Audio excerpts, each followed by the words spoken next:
好啦，咁啊啱啱咧頭先我哋就出去咧就試過下咧老蛙嘅呢支25mm啦0.9嘅鏡頭啦，咁啊大家去睇咗一啲嘅demo示範啦。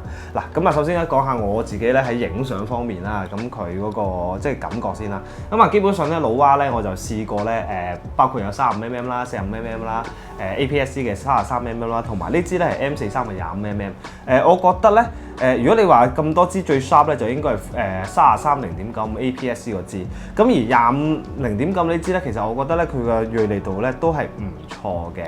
咁但係咧喺反而係有啲咩嘅情況底下咧，我就係會比較 soft 咧，就係一啲逆光嘅環境，我覺得咧佢就算中焦咧，佢都會好似咧用咗少少油焦嘅效果。咁同埋咧佢都會有啲 lens flare 出現啦。但係咧佢嗰個嘅過渡咧，比我喺 M43機啊影出嚟嘅效果嚟講咧，我覺得佢都係算幾 blur。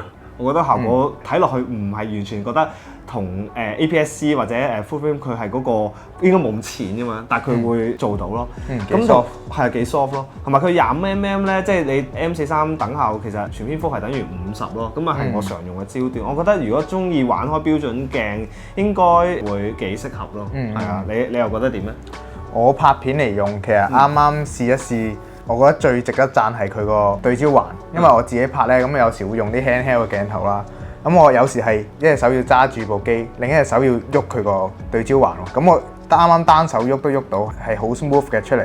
咁我有時可以影啲近啲，譬如影人嗰陣咧，咁我就可能要 focus 近啲啊。咁有時轉去無限遠嗰陣都會一隻手已經做到咯。咁係我覺得呢支鏡係一個最 smooth 係呢個環咯。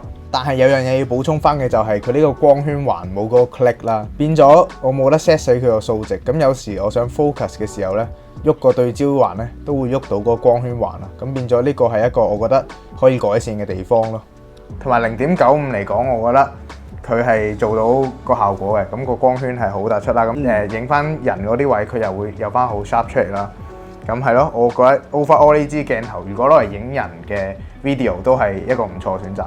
咁而咧鏡頭嘅最近對焦距離咧係25cm 嘅喎，放大比率係0.17倍，而 filter size 咧係62mm，重量咧係570 gram 嘅。咁同埋就金屬鏡身啦，咁啊老蛙不嬲都係咁啦，遮光罩都係金屬嘅。咁不過就真係都始終都係0.9幾支都係咧，我覺得有啲重咯。即係如果以你知 M43啲機比較輕嘅嘛，比較細嘅嘛，但係我覺得佢都算翻上一份啦。重得嚟講，佢呢支上 gimbal 其實都係啱啱好啦，我覺得又唔係特別長啦咁樣。咁呢個係 set gimbal 嚟講都好容易，我啱啱 set gimbal 都係 set 咗一 set 就已經搞掂啦，係咯。咁啊，如果有興趣即係玩下啲手動鏡啊、大光圈嘅，應該好似 M43，我唔記得咗佢係咪第一支嘅，但係應該都比較少。咁所以有興趣嘅朋友可以試下咯。鏡頭嘅定價咧都係只係3000蚊啫，咁以一個標準鏡0.95仲嘅 APO 嘅鏡頭嚟講咧，咁啊都係一個比較進取嘅價錢嚟嘅。咁我哋嘅今日咧，我哋呢條片嘅評測咧就到呢度啦。咁如果中意我哋條片嘅咧，記得要 like、share 同埋 subscribe 我哋嘅頻道咯。